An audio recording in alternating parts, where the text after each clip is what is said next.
Over 500 Pokemon before the first badge. No trades. No union circles. No major glitches. No online events. Just one game cut off from the rest of the world, catching everything it possibly can. This is the very definition of the Professor Oak challenge. And I'm taking it on in Scarlet with the DLC. But let's not stop there. Let's also catch a shiny before every badge and turn this into a badge quest. And then after that, let's catch all the Violet exclusives and make a full Paldean living dex. My name is Matt, but you can call me Absol. Word on the street is I like Pokemon. And the reason why I'm doing all of this is for one Pokemon.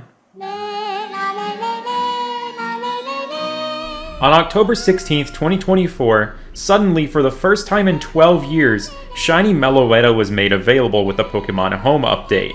The only way you can get it is depositing every Pokemon from Paldea, Kitakami, and Blueberry Academy from Scarlet or Violet into your Pokemon Home account.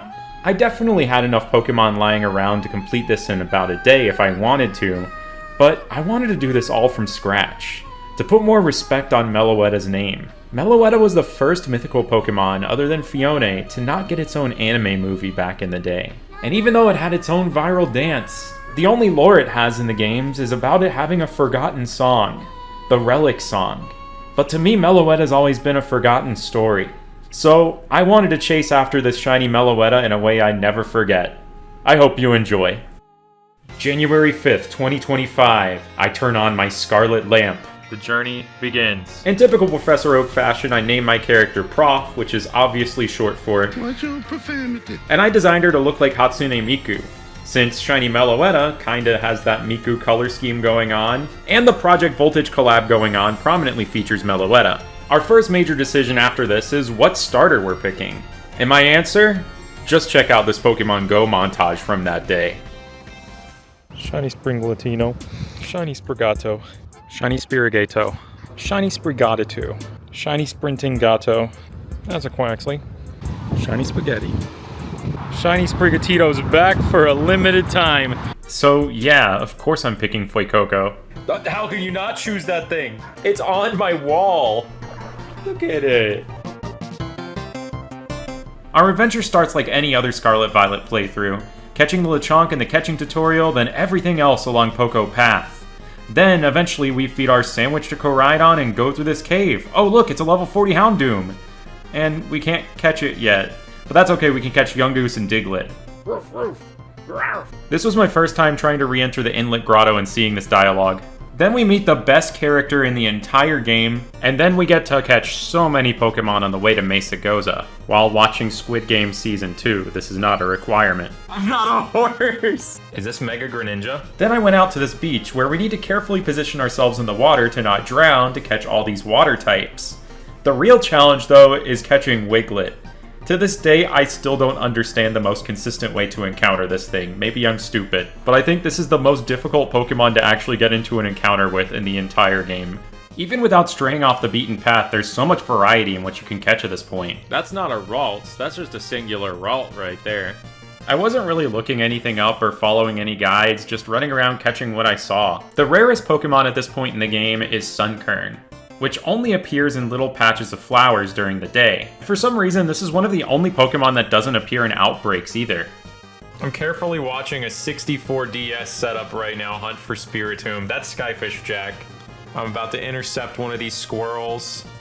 Squirrel interception intercoming. I'm winning the race. And in case it's not obvious, this is on the Switch 1 version for now because the Switch 2 version didn't exist yet. Before Mesa Goza, you can catch even more Pokemon across this cliff, if you can lure one of these wild Pokemon close enough to throw a Pokeball at it, which will warp you across. But we're about to open up the rest of the region anyway, so I made my way to Mesa Goza, started all the story stuff, really let down all of my new friends by not going after any badges, and we won't for probably another 500 Pokemon or so. And now we can ride around on Koraidon.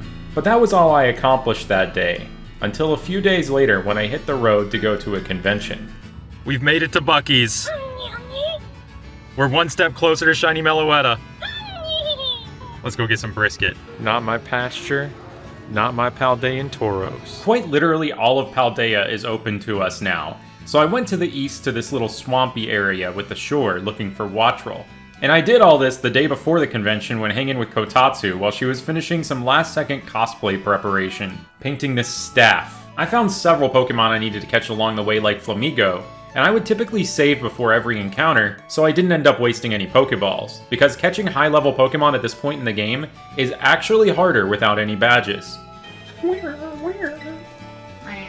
In no time, I made it to the beach and I found a Wattrel in the presence of Wattrel in real life. I love this little bird. Me when I'm catching a love disc. I was also graced with the presence of intense Pokemon critic June. Do you like Pincurchin, June? June, what do you think of Knackley? She's not even turning around for Knackley. She does not care. Man, Knackley's not worth her time. We critiqued a Pokemon or two ourselves. Crab Brawler, I think he should be a lover, not a fighter. So he should be Crab Lover. Or would Crab Lover be like a lover of crabs instead of just like a crab that's a lover? I think he would just be a lover of all things. Because like a crab lover would be like a crab connoisseur, like Silent. Yeah. Also, I was invisible while throwing that Pokeball. I was invisible again. Koraidon playthrough. Hey guys, it's Koraidon, back at you with another episode of Pokemon Scarlet. Today we're gonna run around and eat sandwiches. Remember to like, comment, subscribe. Olive, what do you think of Litleo? It also turns out that Olive the dog is also a big Pokemon critic. She's just giving me the shiftiest eyes, like, do I have to say my opinion about Litleo?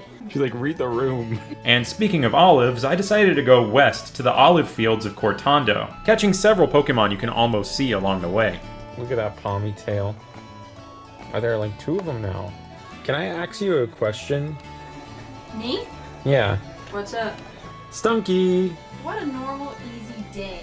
With me going invisible sometimes, the game was kind of cursed that day, but also filled with many blessings like evolving Fuecoco into Crocolore. And June stood up. But this Rockruff capture takes the cake as the weirdest one in the entire challenge, I think. Whoa, what? I'm seeing through the whole world right now.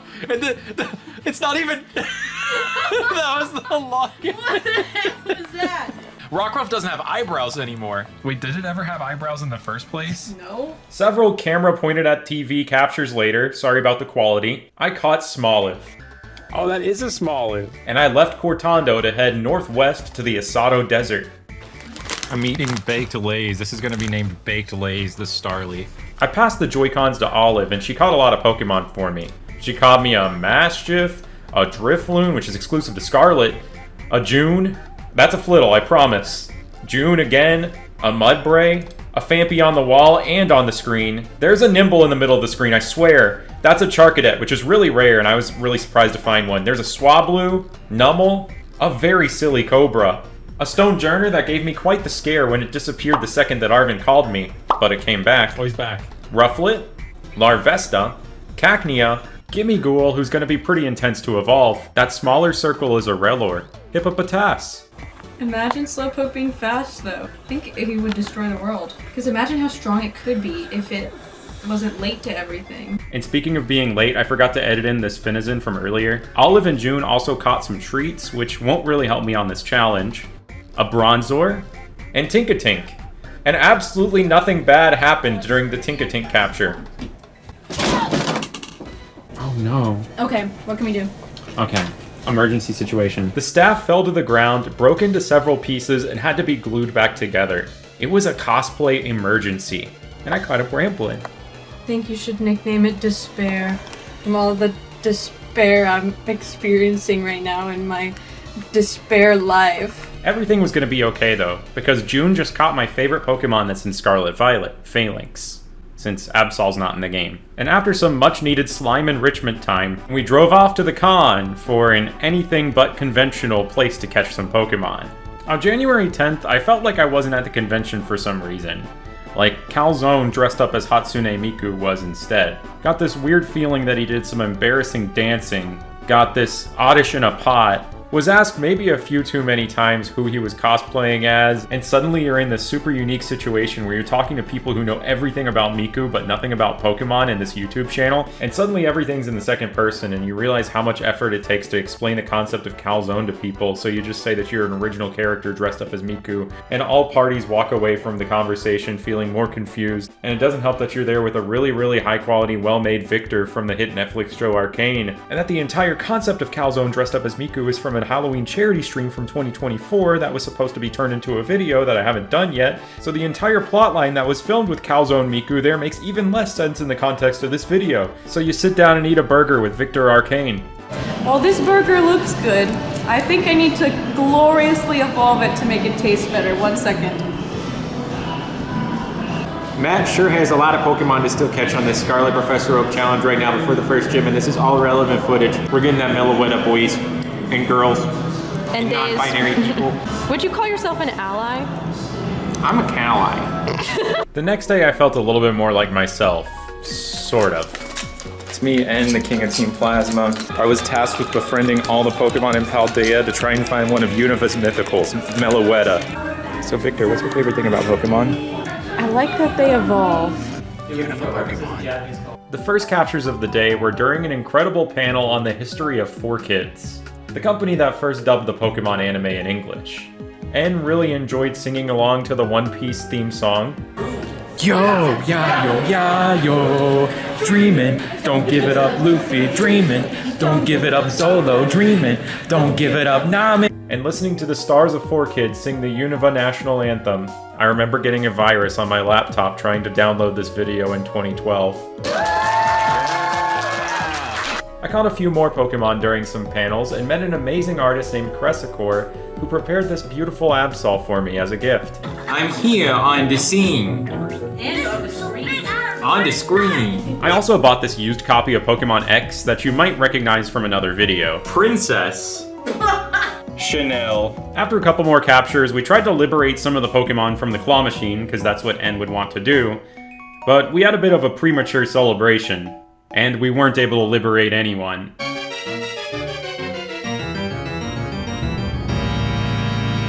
I'm just documenting Amanda again. Her hubris will be her downfall. I'm on a horse and I'm finding a shiny right now. It's a donkey, Yeah. but like, it evolves into a horse. They look kind of similar. So horse one day, horse one day, horse one day. Horse one day. Horse one day. Horse one day. Then it was time for the cosplay contest. At this point I was catching a lot of things on the east side of Paldea near the Cloth Titan, which obviously we're not fighting yet. It's so cool seeing the craftsmanship and work that goes into cosplay, especially when you can tell someone's just doing it out of love for their favorite character regardless of whether or not they're super popular. Several Pokemon captures like Teddiursa, Venonat, Komala, Rookidee, Mareanie, Deerling, Cufant, Roly-Coly, Ponyard, Surskit, and Toxel later, I entered a competition called Are You Smarter Than a Gym Leader? And after taking a challenge from Rourke, I answered lots of Pokemon trivia questions and won. But then the convention was over, and I had to drive 6 hours home with a fever. No more tomfoolery for now. Oh wait, there he is again, one more time. I had caught the flu. Things could have gone better, but they also could have gone a lot worse. At the very least, I had an extra day off work to game and walk around my Pomo enough to evolve into a Pawmot. It was at this point that I realized I've been handicapping myself on my captures by not going ahead and starting the DLC. Because by starting the Teal Mask, battling Carmine, and unlocking Blueberry Academy and starting the Indigo Disc, where you can actually lose this battle versus Lacey and still unlock the entire terrarium before Badge 1, except for the League Club, we get access to these vending machines that have all sorts of Pokeballs that we normally can't buy at the Pokemarts at this point in the game. Most of the Pokemon here are extremely high level, making them difficult captures, but they can easily be captured guaranteed if we take them down in Terra raids. We can't do this for every Blueberry Academy Pokemon, but it definitely saves some time. If you're taking on this place early, I recommend leading with a Ghost type, since they can always flee from any wild battle. Because we need to make our way to the coastal biome and catch an Alolan form, like this Grimer, to unlock Blueberry quests, which give us points that'll be very useful for catching some other Pokemon later. Then the game will give us a spiel saying that we need to finish the rest of the game in order to continue the Indigo Disc, but that doesn't mean that we can't catch almost everything in Blueberry Academy first. But now that we have Ultra Balls, let's go back to Paldea and catch some difficult to capture Pokemon. You might have already noticed, but I'm trying to show every individual Pokemon that I catch during this entire challenge, which is absurd to keep track of, and it's difficult to give most Pokemon more than a couple seconds of screen time, but I really want to show the full extent of everything that's available, because I still think it's insane that you can just casually climb up Glaciato Mountain and catch a Spiritomb without a single badge. Also, I was still not following any guide, so my order was so random. Like right now I'm just chilling in the upper north part of Paldea, north of Glaciato Mountain, and now I'm suddenly in Tag Tree Thicket on the east side of Paldea, and then there's a Rock Terra Dunsparce, like the one I made out of epoxy clay at the Kalahari that got stuck to the desk, and I'm really glad I didn't get charged any sort of room fee for it. And then I had this Applin oddity happen where it was floating in midair, and I couldn't interact with it until I first knocked this Pineco out of a tree. And then I got it. And oh yeah, my Tandemaus evolved into Mousehold off screen because that's what it does. Then I started doing a bunch of captures in Kitakami, which are easy at this point in the game because everything's low level. I was starting to feel better, but not well enough to remember to unmute my microphone on the recording. And I think I'll stop yapping and match that.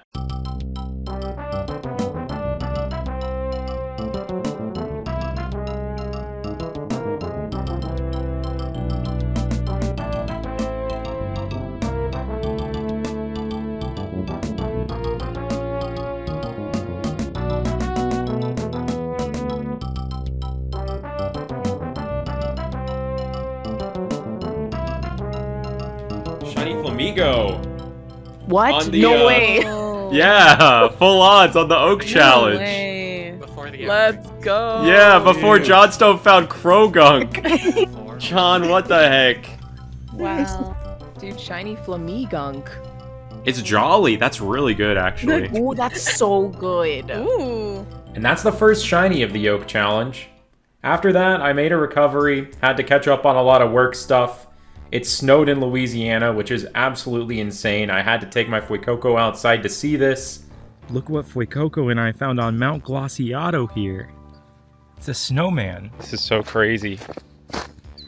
What tracks are these? I guess someone was like running or playing along here. This is so unreal.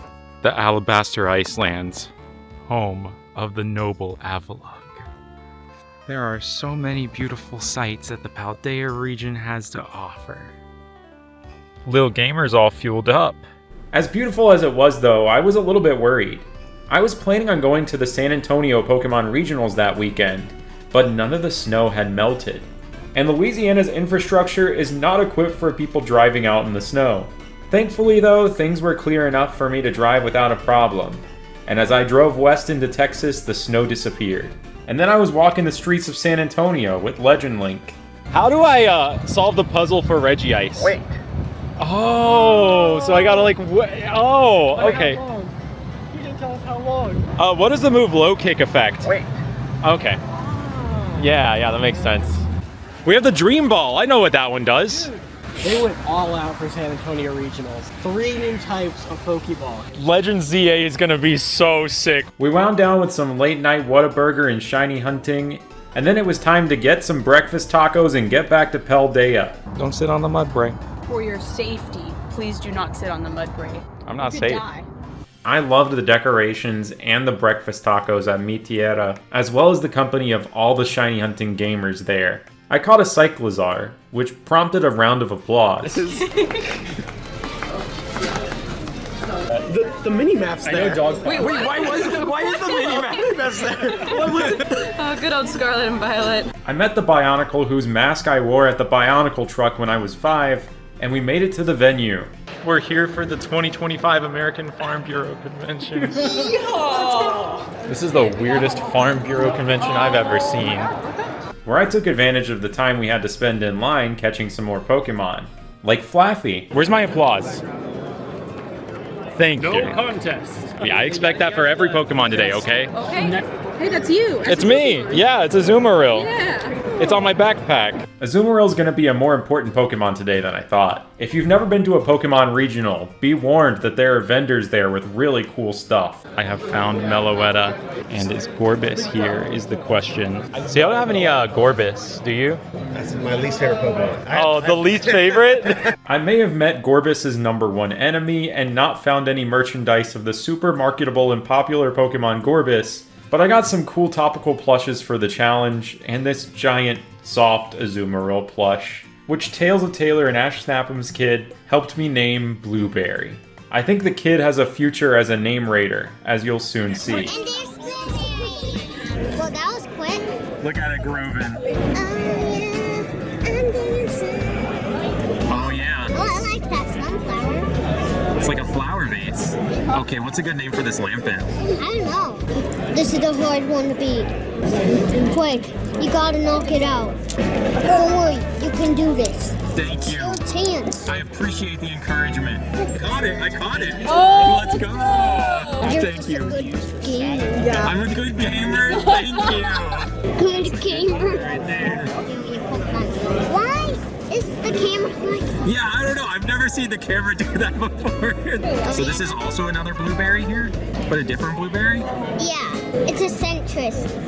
So I call it brownie blueberry. Brownie blueberry? I love that name for it. Well, it also has a nookie tail, I think. It does, yeah. So how about we just name it Brownie because it's like brown.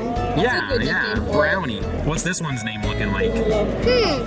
Long tail? Because it looks like it has a long tail. Long tail. This is my first time experiencing a Pokemon regional after previously going to an international in Worlds the previous year, and the vibes were still immaculate. I brought a trade binder because of a video I watched from Glitch City, and it was cathartic to actually trade cards with someone like I always wanted to as a kid. I didn't enter anything, I was just there to spectate and hang out with friends.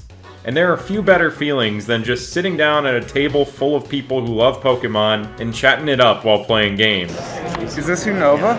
Yeah, I think that's Latias.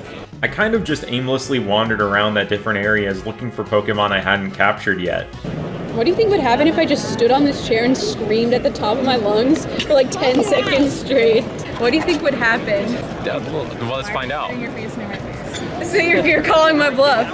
Yeah, let's find out. Day 1 was the calm before the storm. There weren't any actual matches going on yet. I was sitting under a light, so it's kind of hard to see this Vigoroth, Carkol, Voltorb, Carbink, Quagsire, Basculin, Knacklestack, and Donphan.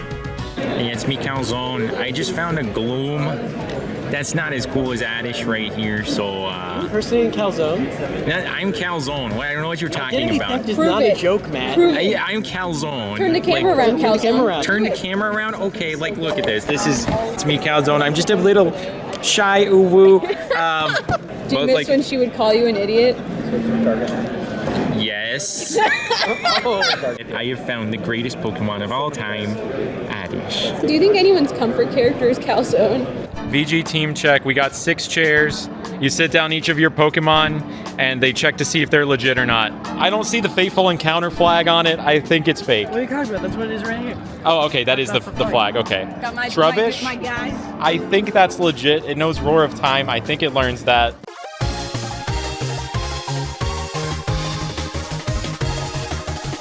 This is how people hold their switches right here, like... Matt Brendel's 2 left hands. Yeah, exactly. Day 2, the competition actually started. Wait. I want to go to the venue, Matt. I want to go. And the whole tone of the place completely shifted, but I still had Pokemon to catch.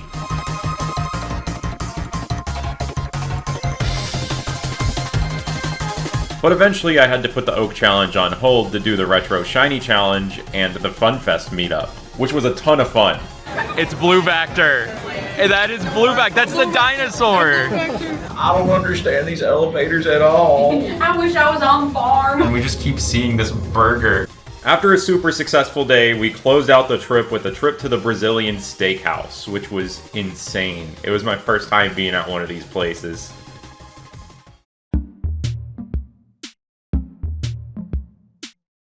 I wonder what's being contained in here. If I collect enough steaks, I'll be able to get one of the treasures of ruin behind these sealed doors.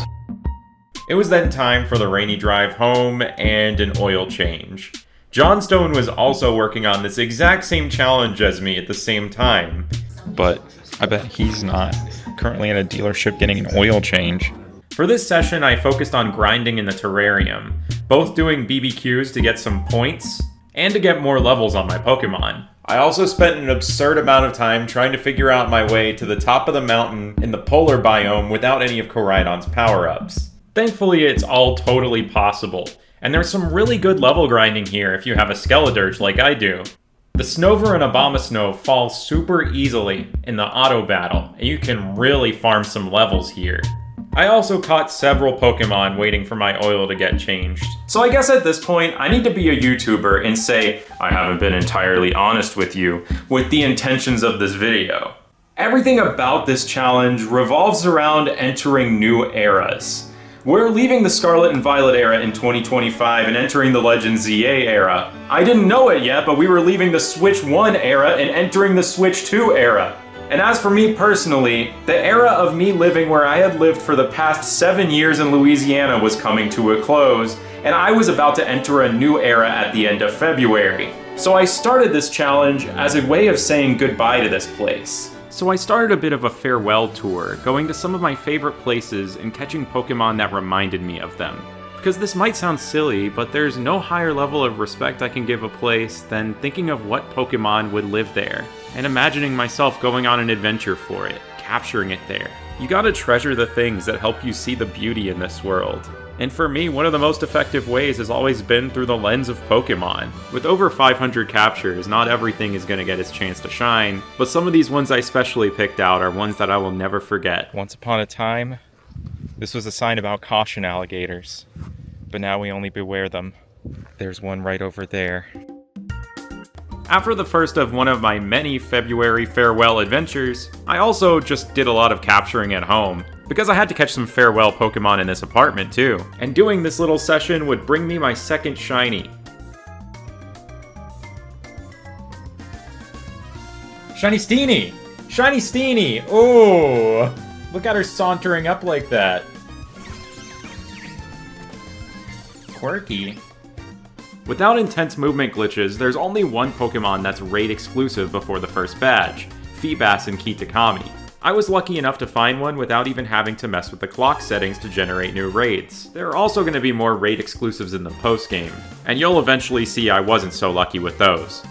My next adventure was something that I hadn't planned for. I just saw it on a billboard when I was out driving and it happened to be going on. I saw the Budweiser Mudsdales. I would have brought my Switch and captured Mudsdale for this part, but I was just not prepared, and the horses were only back for a limited time. And look, they actually make real mud. The next day I tried a breakfast place I'd never tried before. Duosion, like the number 2 at table 29. 2, Duosion, 2. Is it gonna take 2? It's gonna take at least 2 Pokeballs to catch it. I decided I'd name this Minun after whatever I pulled in TCG Pocket. Oh, Lickalicky, that's what I'm gonna name it. After an insane breakfast and an Alolan Geodude, I walked around the college campus where I had been playing Pokemon Go Community Days since 2018. And I had to visit a local celebrity, Brian Swag, who was drawn onto this picnic table and is still a Twitch emote for some reason in my chat. Skateboarding! Later in the day I went for another, more important walk. My final walk to Burger King, since I would be moving somewhere that was no longer within walking distance of a Burger King. And in the process I caught Whomper the Drillbur there. I walked to Burger King, then I walked back home from Burger King. King of the Burger, baby king, baby curb, Burger King.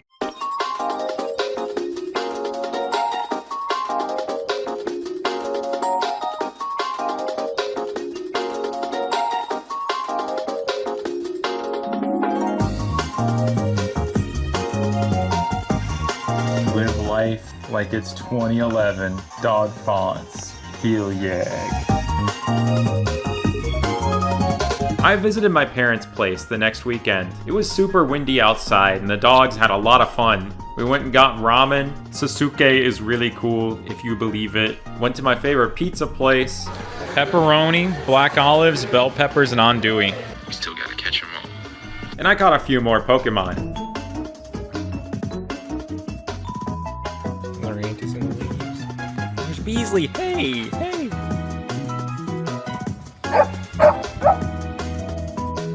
I need another name. What about Senator someone?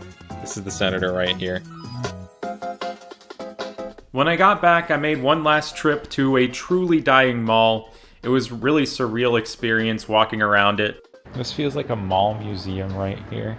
This is just a tribute to malls. And I went to one more Smash local. I don't really care about competing in Smash anymore, but it really helped me find a community and some friends when I first moved here. Then I set up for one final sleep stream in my room, which was probably an awful idea where I didn't get much sleep at all just days before actually moving. I went on another nice hike with my friend GeoNebula flipping logs. Then we got some good food and played Wii games with the boys. It's been like 10 years. Alright, I played. Waluigi! Waluigi on ice! I lift my leg! I lift my leg again! Wow! How long does this go on for? Alright, so I'm kind of packing stuff up right now from this apartment. It's kind of wild. I didn't realize how many boxes and ETBs I had. There's no way all that can go with me because it's so heavy. There's so much. I spent over a day sorting through all my cards to figure out a lot of dupes in bulk to donate to the local card shop. And then I went to the greatest place on earth, the office, for one last day. Anyone want some coffee? My name is Matt, but you can call me Absol. I'm moving out of this place. The couch is gone. This is crazy. We slowly cleaned out the place where I had experienced the end of Generation 7, the entirety of Gen 8, and the most of Generation 9. Hi, Breaker. Hi, Matt. How you doing? What's up, Breaker? Oh, let's get like... Ooh, look in there. I also had to say goodbye to my old bookshelf that literally fell apart, and the old desk that was held together with duct tape. This is where I'm gonna be sitting, right there on that chair. That's how things are gonna start out. Of course, we have the Mountain Dews here. This actually is nothing but Mountain Dew in here. That's Mountain Dew in the shape of a lamp. Why are you doing this? All of us. Why are you doing this to me? No! My dues! Bye-bye, apartment! I made the big move on Pokemon Day after reacting to the Pokemon Presents in a hotel room. I got out of the moving truck like I was from the Hoenn region. Kotatsu showed up and helped me peel the film off my TV. And everything went super well. Wait, why did the happy music stop? Did something not go very well? Getting all nice and comfy while I learn about why I'm getting laid off.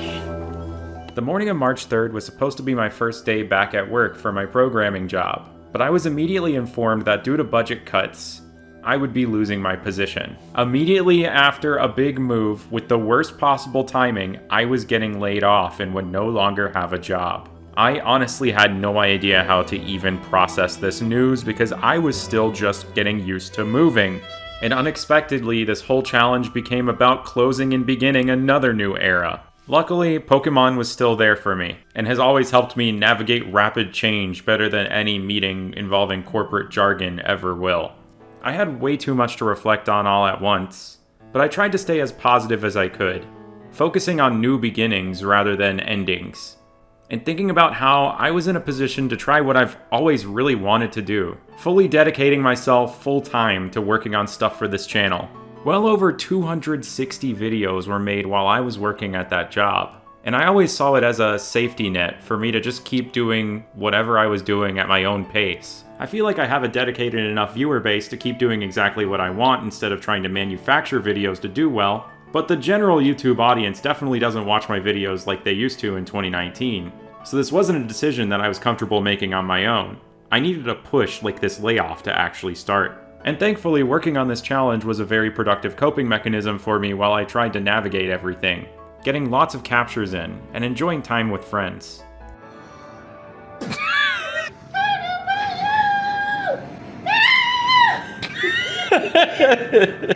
I interrupt this pizza and anime to bring you the most exciting Pokemon of all time.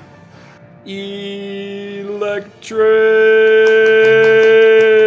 Times like these reminded me why I'm making these videos. Not coming from a place where I feel the pressure to entertain everyone, but making the videos that I would want to watch.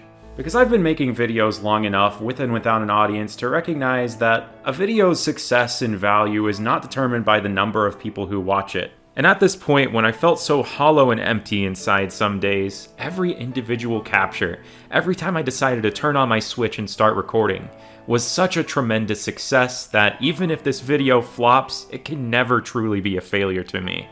And whether I'm doing this full-time or not, that'll always be my philosophy.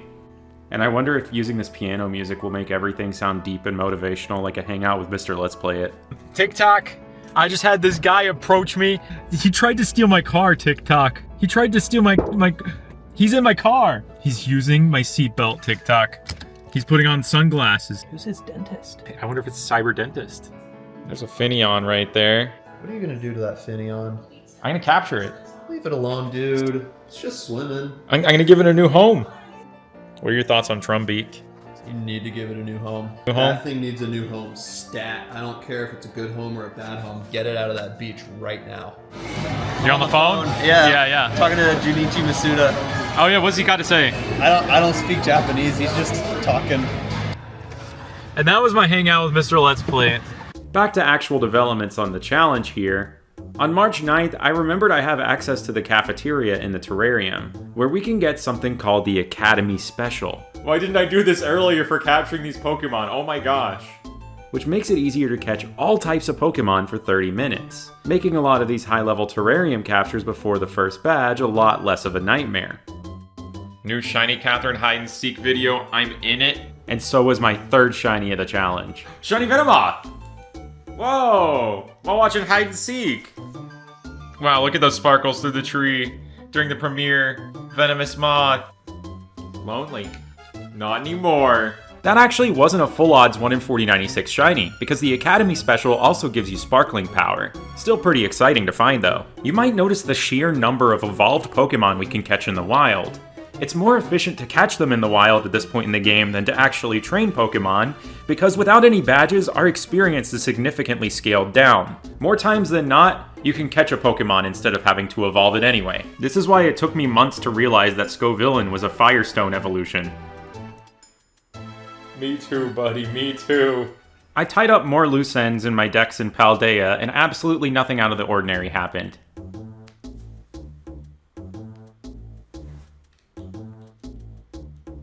Dude, what happened? What happened? No! Even at this point, I was doing this without a guide, because it's really just that easy to roam around these different areas looking for Pokemon you hadn't captured yet. Or maybe I've played too much of this game to know every spawn location. I love the Earthworm cameo. Oh, it's blocking the... Gita's hair be like, oh look, there's Arven and Mabosstiff. Oh, there's Tepig. Tauros. Please stay off the Longhorn. Thank you. There's Pawniard, Bisharp, and King Gambit. Noibat. It's kind of like Cramorant, almost. I think it's Terrapagos. Another reason why capturing is so good before the first badge over training is obedience. Only wild Pokemon caught below level 20 will obey us, which is why I've been mostly just using my Skeledirge and Haunter since I got them at such low levels, and not the shinies I've found. Speaking of, Shiny Rangaroo! What? Just random! Oh, that's pink. Yeah! That's crazy. That Rangaroo likes pina coladas and getting caught in the rain. Yeah, there it is. Nice. Alright, Pina Colada summary. No mark, it's rash. He does look a little pink. He could use some lotion. On March 15th, I went on a little adventure to go visit Quick Panic and do my first ever TCG pre-release for the set Journey Together. Hop's Cramorant is genuinely a nightmare in this pre-release format. Oh, let's go! Playing the TCG really is a lot of fun. After the pre-release, we got some German food and saw an actual wildfire off in the distance. We did some good gaming and I caught a Bruxish that was clearly not in good view of the camera. Then we went and hung out at the cabin and opened some cards and shiny hunted. I got in a couple good evolutions and captures. Ooh, Evil Hero Infernoing backfired. Rupska? Oh, what? That's crazy! And check out what I found in Omega Ruby while watching the movie Tommy Boy.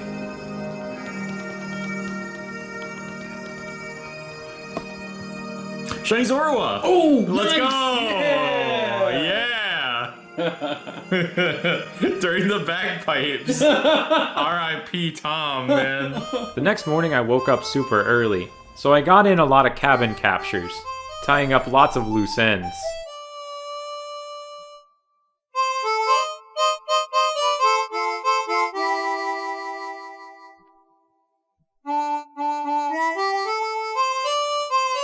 One of my favorite captures was this one that's clearly modeled after the Boston Terrier, Toadscruel. Tell me that this is not a Boston Terrier. This was the perfect little getaway I needed from thinking about all the work stuff that had happened to me recently, and how confusing elevators are, and how I wish I was back on the farm. Oh, she's so soft. Fossil Father! Look at what I found! I wasn't inspiring that shiny at all. I wasn't using my magic. No. That's real. That's full odds.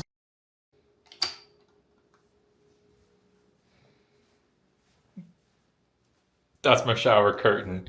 Boop. We're gonna play some Scarlet Violet with Bombi. But these guys are out here. That's kind of nuts.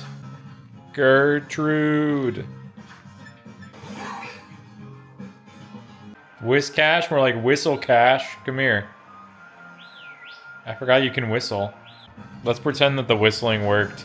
Then everything changed again on April 2nd, when I watched the Switch 2 Direct, and it was revealed that several Switch games were getting enhancements on the system.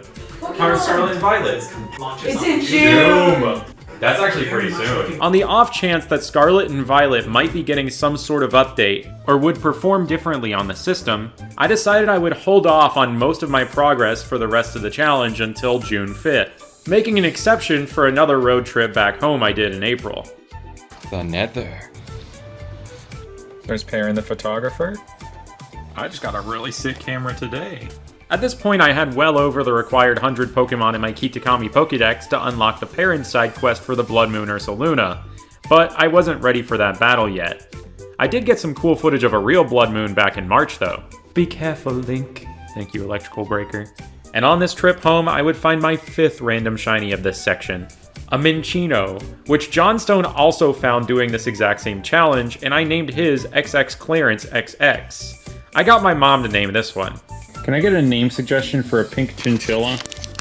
Pink chinchilla? Yeah. Well, my first thought was Pinky, and now I can't get that out of my head. Yeah, I can't get past Pinky. Alright, it's Pinky. And these were the last captures before I learned my Switch 2 pre-order at Walmart was cancelled. Like this poor Pineco.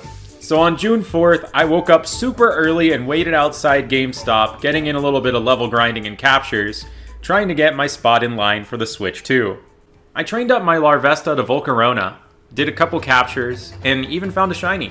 You know, with a name like Duosion, it's like there are 2 cells, like how the Switch is gonna be like the Switch 2. I also found a shiny in another game that I'm gonna have to make another video about someday. Eventually I got everything secured, played some Deltarune Chapter 3 when I got home, and waited back in line again to actually pick up my Switch 2. Then the next day, I would do something I hadn't done for this entire challenge. Actually stream it, and stream it all on the Switch 2. We started out checking out all the other Pokemon games on Switch 2, seeing little loading optimizations just from the system being a little bit more powerful. Yeah, my Eevee's bald. It's crazy seeing Viridian Forest not lag, BDSP almost feel like it has normal length resets, but none of these games got actual updates, this is just better hardware. Scarlet and Violet, on the other hand, got a full-on update for free. That completely changed the game. Look at all the... Whoa! It's still... it feels like I was kind of at a loss for words at how uncanny it felt. I caught chat up to speed on the progress so far, showed them my Pokemon, and then, continuing without a guide, I kept seeking out more Pokemon that I didn't have in my decks yet. Also, at this point, I was super prepared to actually take on the Blood Moon Beast Ursaluna, and I caught it in a Safari Ball, because it wasn't in the game when the Teal Mask first dropped. Then Perrin gives us a Hisuian Growlithe, which I consider its own unique Pokemon for the Oak Challenge, even though it has no actual impact on any of the Pokedexes in this game. And then I spent an hour trying to find my way to a specific part of the canyon biome. I had to actually use a guide for the first time to find the right path here, without any of Koraidon's special abilities. Following along the tops of cliffs coming from the polar biome, we can make it here, the one unique location where Wild Cleavor appears. And then if we keep following the path from there, and skillfully jump across this little stream of water, we can make it to this little plateau. This is the only place we can reach this area where either Cranidos or Shieldon appears depending on which game you're playing, and Skarmory. Oh wait, that's Fracture. Skarmory. Then I took on one of the hardest regular captures in this section of the game, Beldum, since it has the same catch rate as a legendary. Factor in its level and us being pre-badge 1, and it took a while. After evolving it up to Metagross, I decided I would hatch my other 2 Beldum for the Living Dex's sake. And also hatched a Bounsweet in the process. I still couldn't believe how many wild Pokemon could be on screen at once. I figured it was only a matter of time before I randomly stumbled upon my first Switch 2 Shiny. And I wondered if there was any sort of accessibility feature added in the Switch 2 update. And I kind of got the funniest answer. Oh, I don't have Paldean Tauros yet either. So I guess we'll nab one of those. Oh, that one's shiny! What? I thought it looked maybe a little different. Nabatoros. Bashful Nature. So yeah, you're still gonna have to spot your shinies on the Switch too. But check out the slow-mo effects we can do now with the 60 FPS footage. Let's go the opposite of slow now though, and catch a ton of Pokemon that we still need.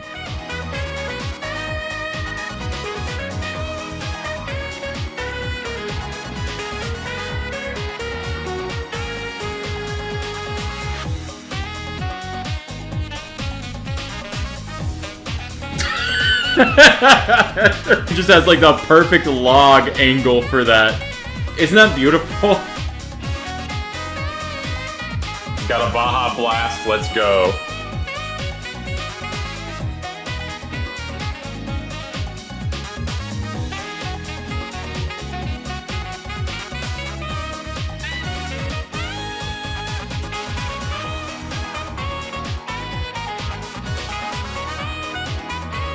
And wowzers, we can do the entire Teal Mask story before the first badge.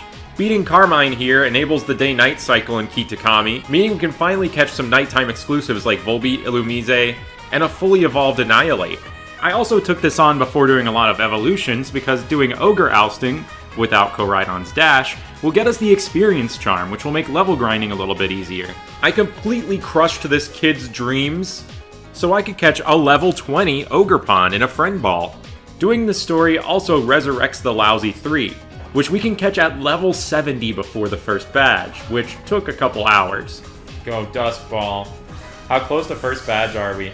We're actually getting pretty close now that we finished this story. Oh, first ball. Yippee! Champion. We caught it! We caught it! Let's go! Oh, and then, there we go. Monkey Dory caught. We've caught the trio. Then it was evolution time. I'm glad someone in chat told me that you can catch Wild Gengar in Kitakami, because otherwise I would have missed it and kind of failed the Oak Challenge. Also, watch how my Poltergeist evolves.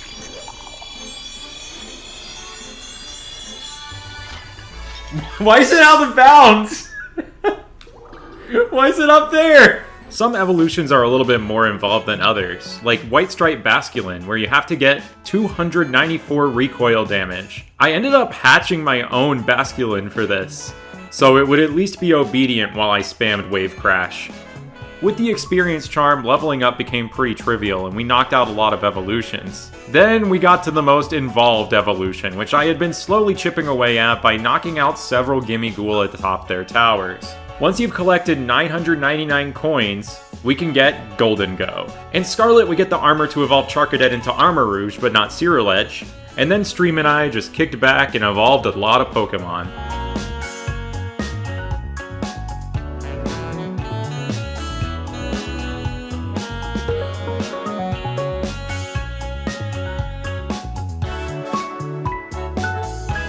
Then I spent a couple hours just taking inventory organizing my boxes, catching and hatching some more Pokemon to fill it out as an actual living dex. Shortest distance Pokeball throw ever. Oh, and it's backwards facing too. And then it was time for the big ones. Even without any of Koraidon's powers, we can catch 2 of the legendary Treasures of Ruin by collecting stakes. Granted, for a few of them we do have to do this little backwards long jumping technique that some people consider a movement glitch that's not part of the Professor Oak challenge. But given that it's still in the game after all this time, I'm just counting it as an actual viable movement option in doing it. Plus it makes things more interesting. Oh, Pokemon Rumble confirmed. Pokemon Rumble on Switch 2. Look, it says Rumble 3 times and we're in a Pokemon game. Subscribe. We can catch the legendary Wo-Chien, and then with a little bit of elbow grease, Chien Pao. And by a little bit of elbow grease, I mean a lot.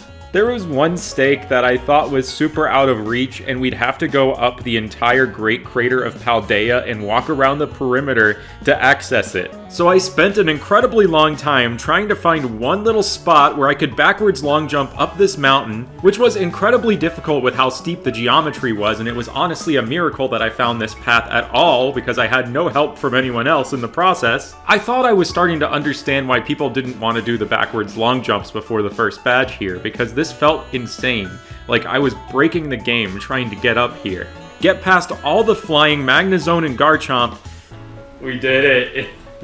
Now here's where I find out if there was like a really obvious place I could have reached this the entire time instead of having to climb up the entire crater.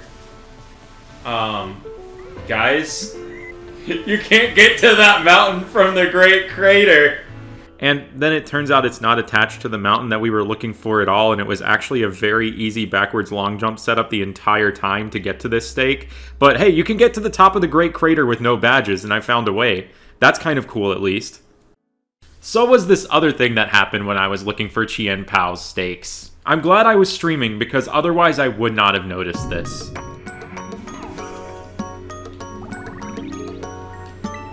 You also have to consider the entire max layer with the Sword DLC Oak challenge, which makes a lot of Pokemon a lot easier to catch, but it's still a lot to deal with. I'm just backtracking.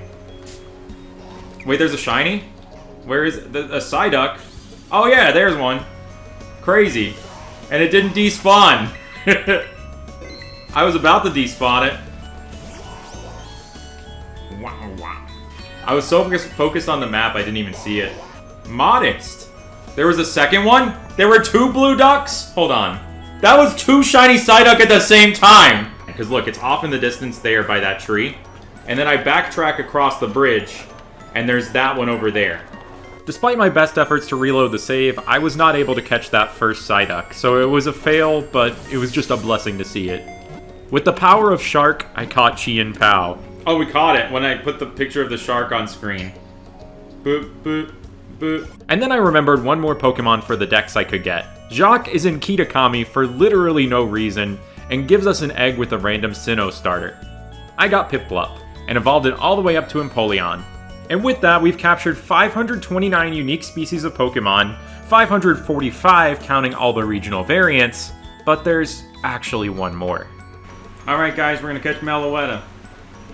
Alright guys, I'm about to get caught. The end goal of this challenge, but not shiny, which can be captured without a badge if we spin around for 10 seconds and then open up the camera with a sepia tone in the coastal biome. It's not going to be easy though.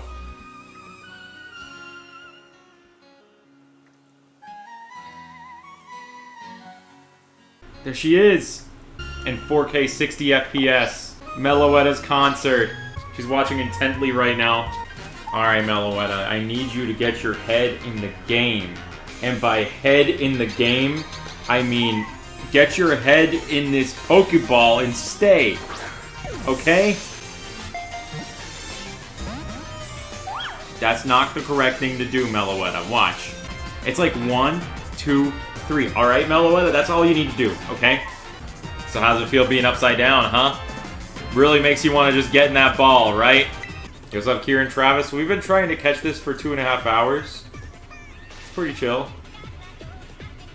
Oh, and we just caught it. We just caught it. Thank you, Cotton Eye Joe.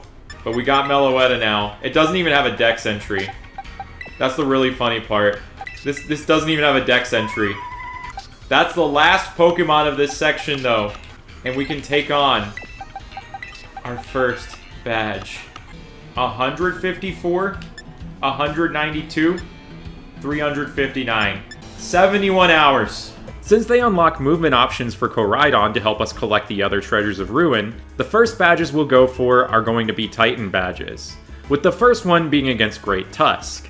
Gliding that we get from this really isn't all that useful, but we're guaranteed one more Pokemon capture by getting it, Great Tusk itself. And congratulations, we just finished the Badge 2 section of this, is what I would say if I decided not to also make this a badge quest. We found plenty of shinies before Badge 1, but now before I collect Badge 2, we gotta find another shiny. This is awkward. I'm setting up for stream and,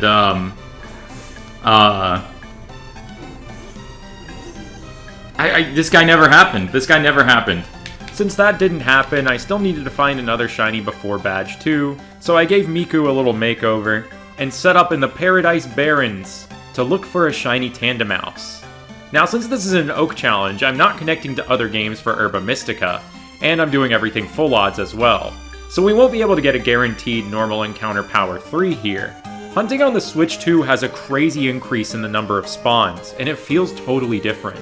Tandemaus is still pretty hard to spot though, but I learned a little trick from chat. Oh my gosh, now this is crispy.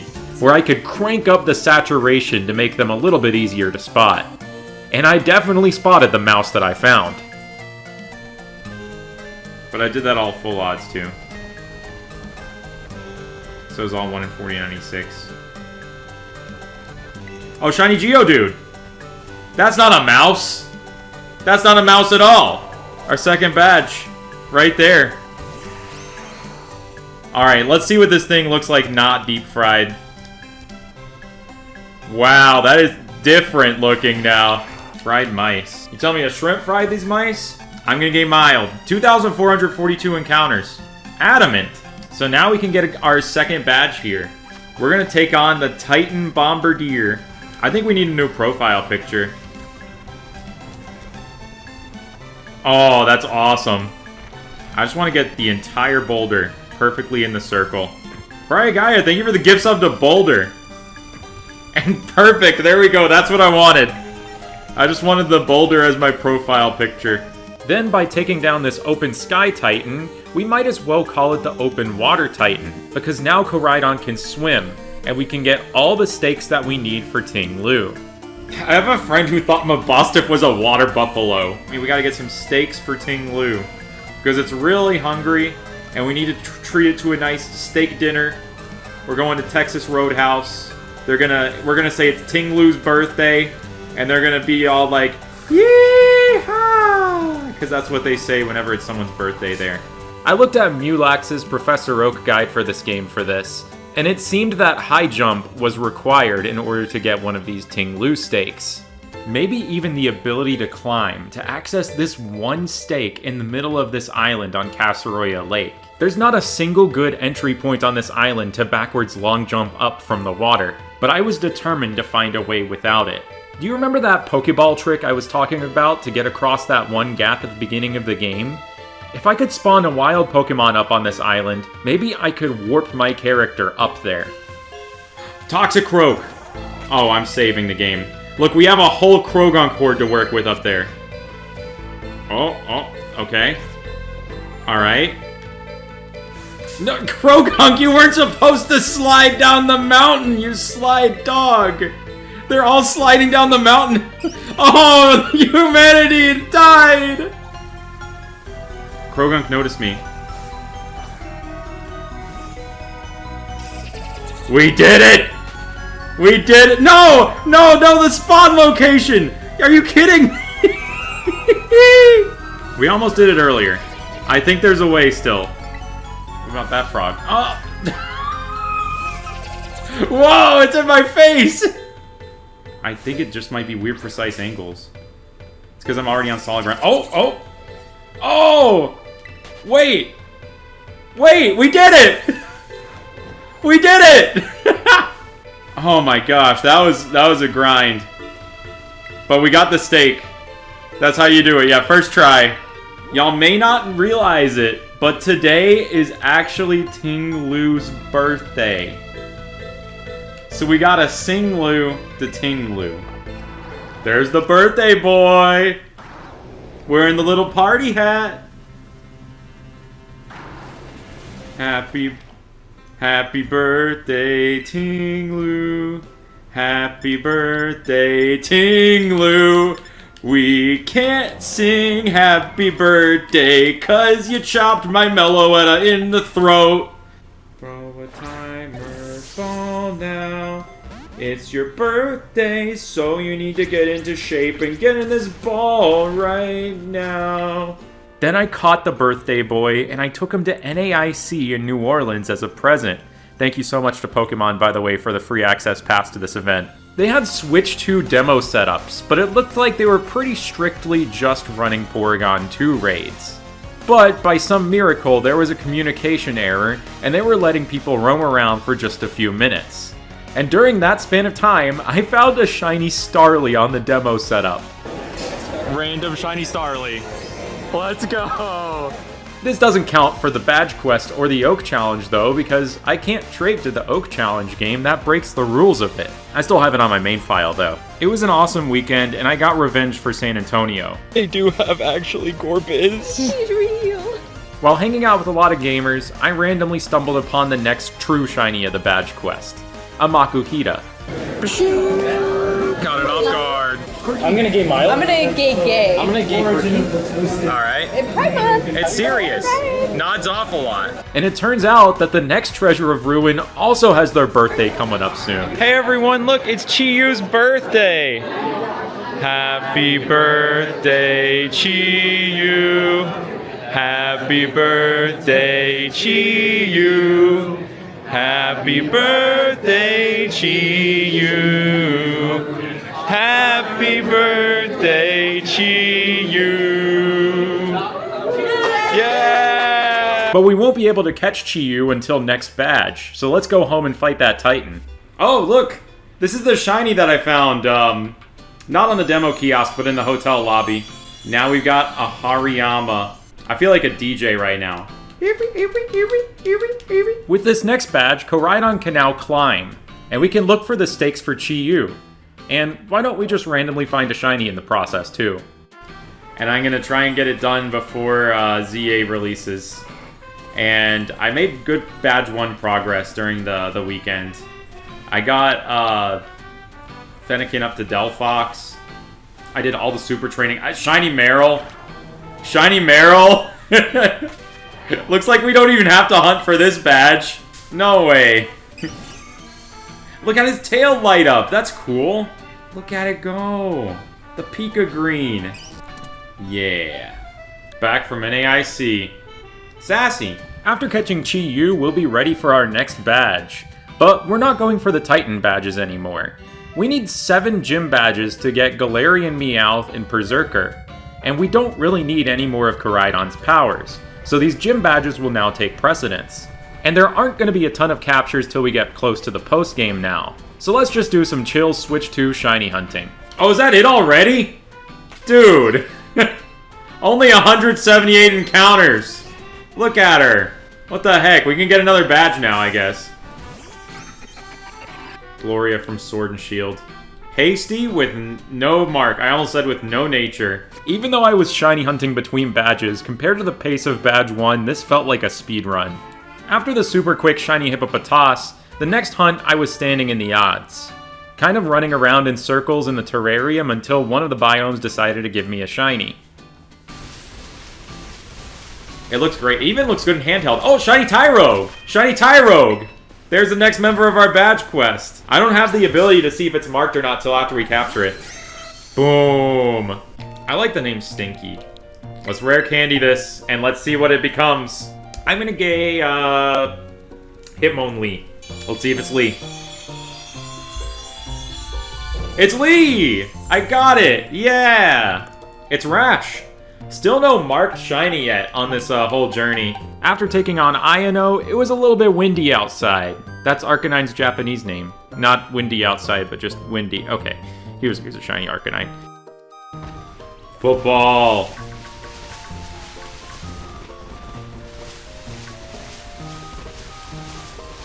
Oh, football! Football! Football! Football! Shiny Arcanine! Football! No, wrong dog!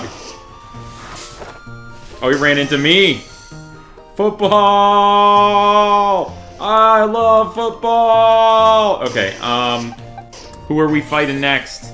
5 options. Gentle, no mark. Oh, poor Katie. We're taking down Katie now. Please don't attack my bugs. No, my bugs! Wow, the voice acting in Pokemon is so fantastic. Here's the next shiny. Get a new song pulled up too.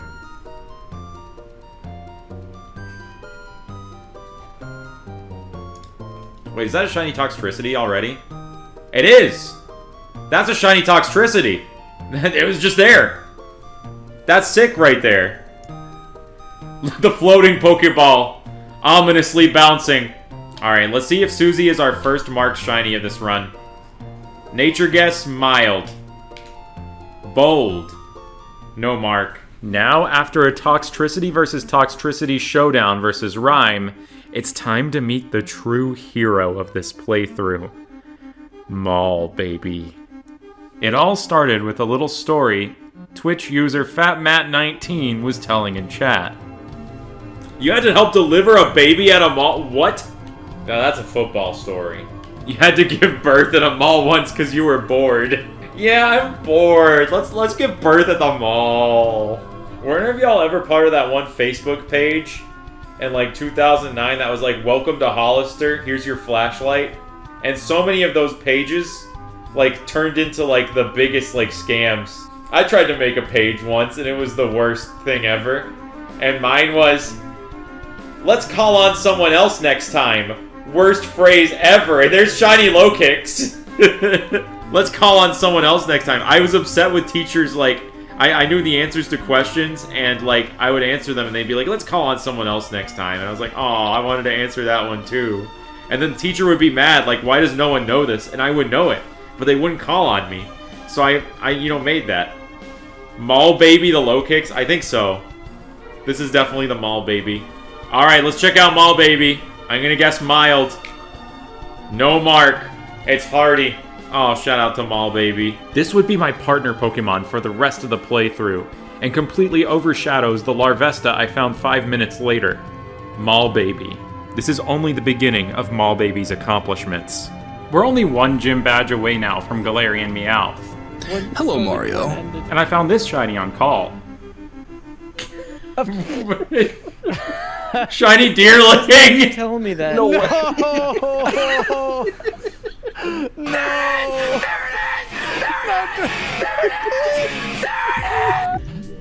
Lax. It's his Lax! No way! And no mark. And now after taking down Brassius for our 9th badge overall, we don't have to worry about badge order anymore for the rest of the game. Having 7 badges lets us finish up the language arts classes, and as a reward for that, we get Galarian Meowth, which evolves into Berserker. Now there are no more new captures until we have the rest of the badges. So let's take on the rest of this badge quest. But yeah, I used to enjoy that too. Like going to the deep end and just like trying to sink to the bottom and see how long I could spend at the bottom of the pool. And Shiny Tropius! Less than 500 encounters! It looks so good! Dang, look how many banana dinos are around us. I'm not letting you have this one, Persian. Shiny Tropius. Alright, pool sit. It's relaxed. Then I took on Ortega. Look at how smooth this looks on the Switch, too. The disco ball on the Starmobile is mesmerizing in 60 FPS.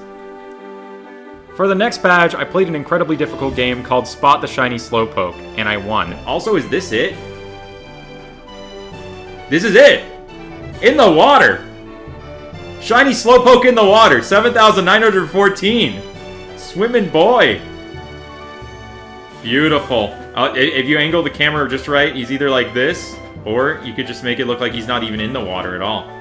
It's quirky, it's quirked up. No mark. I had Reginald the Shiny Slowpoke take down the Titan Cloth because I want to be able to run fast and I want to save the dog. He does not need a knife to break the sandwich in half. That is like perfection. But on the topic of food being left in places during school, when I was in 4th grade, the shrimp poppers behind the TV incident was hands down the craziest one. I was talking about this when I was hunting the Dunsparce in 2023. I don't even remember if I ever got to finish the story because I was interrupted by a shiny Dunsparce. But yeah, like one day there's this teacher who was really, really mean to like the kids in the gifted program who like went to a different math class. Oh, I got interrupted again! Shiny Hoppip! I got interrupted again. Wrong green shiny. Here's the shrimp popper. 13,004 encounters. Man. This is Shrimp Hopper. It's brave and somewhat of a clown. Like the class clown that put the shrimp poppers behind the TV. After taking down the worm to get my last Titan badge, I decided to go for a nice little swim. and Casseroya Lake, which was finally free of the lag that it suffered from on the Switch 1.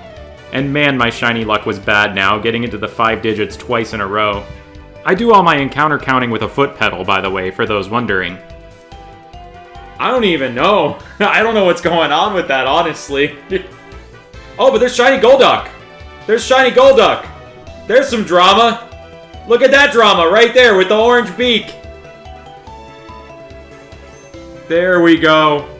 Twitch drama. T-posing on us. Look at that drama. More drama. Shrimp Hopper's evolving. No mark. I almost said no nature. And it's gentle. There we go. There's our badge. The craziest handshake ever. The Clefairy glasses really make this. How do I ensure that I don't count the same Pokemon twice? I try not to. I try my best to, like, constantly, like, spawn and despawn things in a way where I'm not double counting. It's, of course, not foolproof. I guess at the end of the day, my goal is not to get the most accurate count as much as it is just to get a count. Also, that's shiny. That's the shiny right there. Shiny Kilowattrel. Got it off guard. Careful. No mark. Yeah, next Wormhole Wednesday is going to be crazy. But don't worry if you miss it, because it'll happen again the next Wednesday. Shiny Veluza! Shiny Veluza! That looks sick! That's so cool! I like that a lot, actually. Wow, that stands out a lot. Vaultin Veluza! Wow, green eye! Sassy. Still no mark.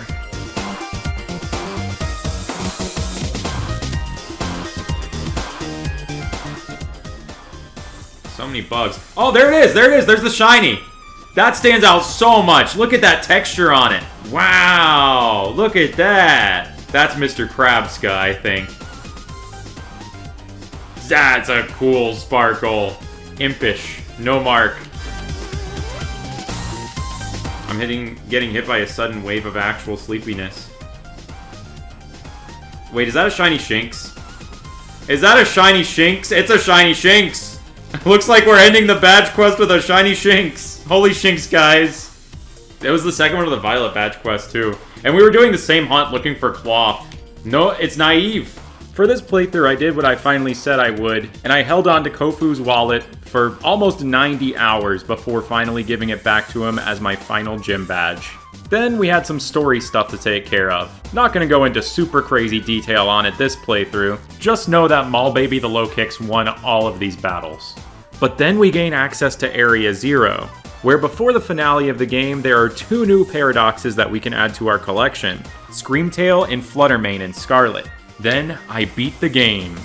Sort of. We still have so much to do in the post-game. You have no idea how much post-game there actually is here. Also, I sometimes think about how out of all the Pokemon available in this game, there are possibly some that still have never actually seen this fight against Sada or Turo. Like, has anyone ever taken a Shroodle here? Or Trumbeak, perhaps? I'm not sure. But now I had to rematch every gym leader and take on the Academy Ace tournament in order to unlock 5-star raids. Because there are several raid-exclusive targets we now have to get in the post-game. But first, let's catch the rest of the past paradoxes real quick. Then begins the long and arduous journey of checking raid dens in all 3 areas looking for the right 5-star raids. Oh, that's what we need! Rhyperior! But finding them is half the battle. We also have to have strong enough Pokemon to defeat them, often requiring them to hit level 100, the pinnacle of power for a Pokemon. Yes! Bailiff? Whack his protector! With no help from other human players, this is also going to be extra tough sometimes. Milotic, that's what we need! And sometimes our success will rely upon which Pokemon were selected for the NPCs. Oh, Politoed, we need that!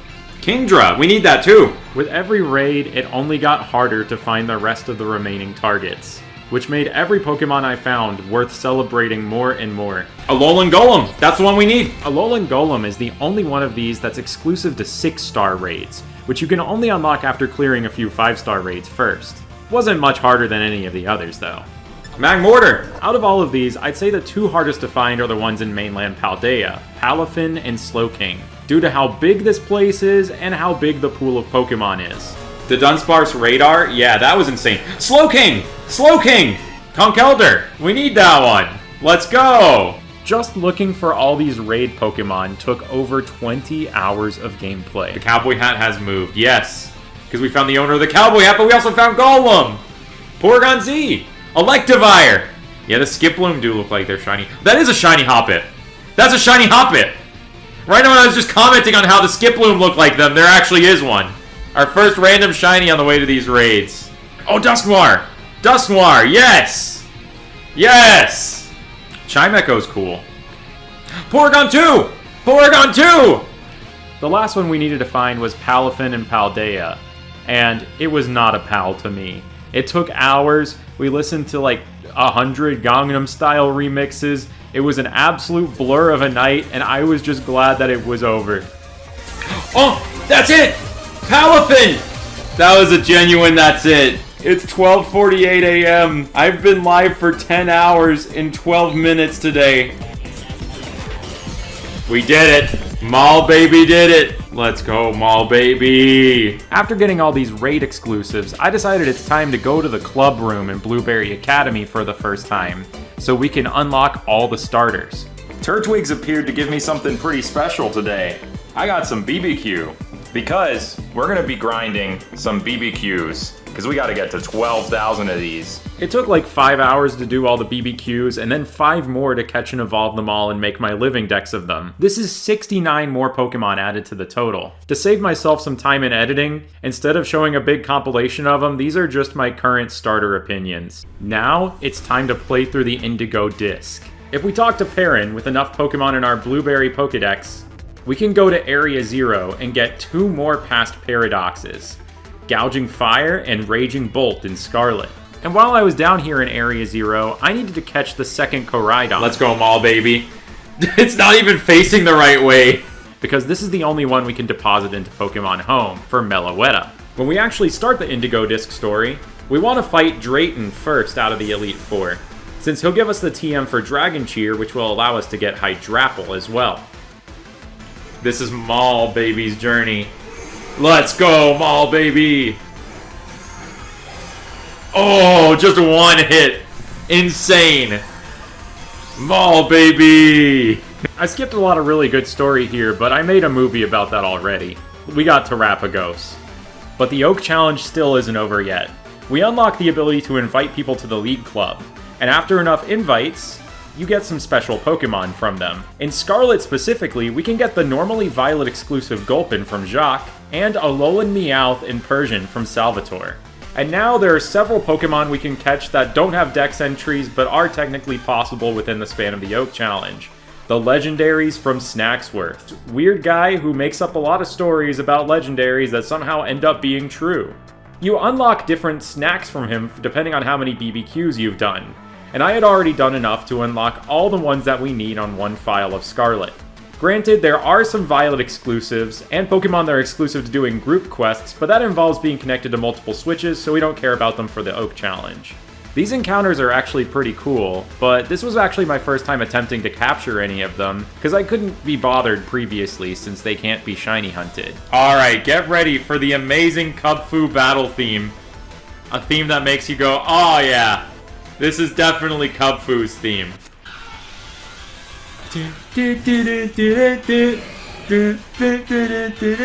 It's just straight up the Sword and Shield battle theme. I'm just like, oh man, they could have gone with like the mustard battle theme, you know? There we go, that's our first legendary catch. Yeah, Suicune, it fits in a Great Ball, honestly. No, wait, shiny Sneasel! So do you remember that double Psyduck situation from earlier? There are so many Pokemon on screen at once, but each one still has a 1 in 4096 chance of being shiny. So it was still pretty absurd that that happened. Surely that's something that wouldn't happen to me again in this game. That thing stood out though. I was like, oh, what's the big... No way! No way! Right after! No way! Shiny Citadel? Are you kidding me? That's full odds. I don't have a shiny charm on this file. Horses are back for a limited time. Rohan 2. What the heck, man? You can't resist, like, the temptation of special effects carrots. How does it not find this enticing right now? This is driving me nuts. Okay, yeah. It worked. Shiny Dino. What is my luck on the way to these legendaries?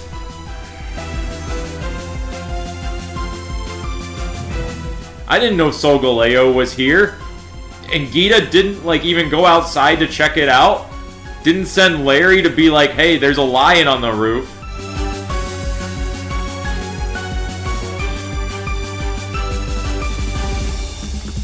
With 661 Pokemon, this is the true ending of the Scarlet Professor Oak challenge, and the maximum number of Pokemon you can catch without connecting to any other games.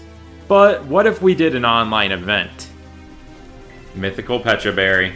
If we go to Mystery Gift, we can get the Mythical Pecha Berry to start the Mochi Mayhem story. To catch, Pecha Runt. And obviously for Meloetta, we're going to need all the Pokemon from Violet as well. So let's catch as many as we can with our own OT. We're gonna finally hook up to Violet with the Union Circle. And if my copy of Violet can spawn in a Pokemon, I can catch it on Scarlet. What's nice is that the Switch 1 and Switch 2 versions of the game can still communicate as well. But there are some Pokemon we won't be able to catch on Scarlet, like Miraidon, Iron Boulder, and Iron Crown. Otherwise, my entire living dex will have this Professor File OT, which is really cool. Donkey Kong Bonanza, 10 out of 10. One of the best finales in all of gaming. I won't elaborate any further, but I'm probably going to make a supercut movie of it, because Donkey Kong means a lot to me. Donkey Kong Country was the first game I ever played. Shiny Yungoos! Shiny Yungoos! Dude, what? I also needed to drop in a Sprigatito and Quaxley, but I ended up hatching each of those so all of them would have my OT. And suddenly, I thought I was done. I had completed all 3 Pokédexes. One by one, I dropped my entire living dex into Pokemon Home, and I excitedly checked my phone to receive my Meloetta reward. But surprisingly, there was one Pokemon that was missing. But don't worry, I didn't fail the Oak Challenge or anything, I just messed up on the living dex part. Blueberry Dex is missing one, what the heck? Why does it say I haven't registered Metang? Alright, guaranteed catch, first ball. Even Snubble is shaking in its boots at me doing that. It's M for Metang. We're going to go to the Pokédex. We're gonna go to game. Blueberry Dex complete. Grand Oak! Brilliant! We're one step closer to fulfilling my dream of creating a grand Pokédex. I see you've registered every single Pokemon in the Paldea Pokédex, the Kitakami Pokédex, and the Blueberry Pokédex. You were most certainly the right one to entrust with this monumental task. Absolutely brilliant. I hope you keep up the fantastic work. And here it comes.